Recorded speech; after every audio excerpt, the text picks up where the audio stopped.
J'ai reçu ce rapport la semaine dernière, donc un certain nombre d'éléments vous ont été rapportés, c'est-à-dire un SDIS qui fonctionne de bonne manière, qui s'appuie sur des points de force, avec des points de vigilance aussi, sur aussi l'accroissement des interventions qu'il doit y avoir, donc ça fait partie aussi du contexte, avec aussi toutes les analyses en termes de dialogue social interne, institutionnel, voire informel, en termes financiers, du fonctionnement. Donc les conclusions sont que à la fois une équipe de direction qui est apte effectivement, qui a réorganisé, qui est apte à suivre et piloter ce SDIS, une situation du SDIS qui est d'un bon fonctionnement, qui a des novations dans cette organisation-là, et dans le rapport, les inspecteurs généraux on fait état aussi d'un certain nombre de dossiers individuels qui relèvent qui du disciplinaire, qui du management, voire qui du judiciaire. Donc ça fait partie d'éléments qui sont là confidentiels et qui relèveront de la gestion interne, qui du disciplinaire.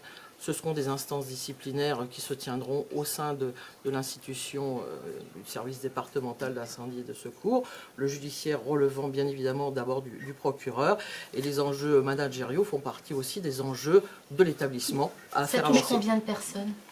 Aujourd'hui, dans une dizaine de situations ont été relevées par les inspecteurs généraux. Donc après, sur 3200 effectifs du SDIS, peut-être y a-t-il d'autres situations. En tout cas, à l'instant T où ils ont fait ce rapport, voilà quelle était la situation. Et quand vous dites que la parole s'est libérée, ça veut dire quoi? En général, quand on dit ça, on dit quand même qu'il y a des situations humaines difficiles.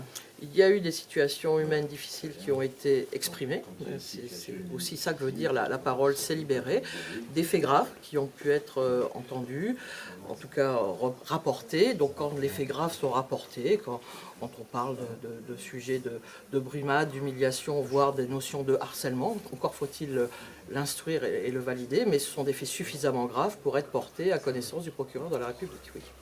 S'il y a le moindre doute ou que ce soit, moi je veux que le doute soit levé, et s'il y a des sujets à enrayer ou des situations à faire cesser, il fallait encore pouvoir les identifier, d'où la demande de l'inspection générale, oui. Mais je réponds par une mission, non pas à des plaintes dont je n'ai pas forcément connaissance.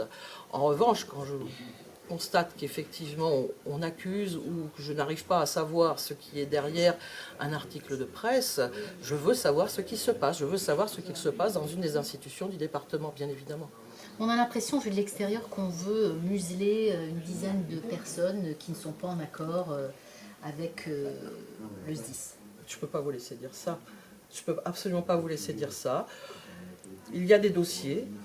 J'ai eu connaissance d'un certain nombre d'éléments. Le procureur a entre les mains un certain nombre de situations.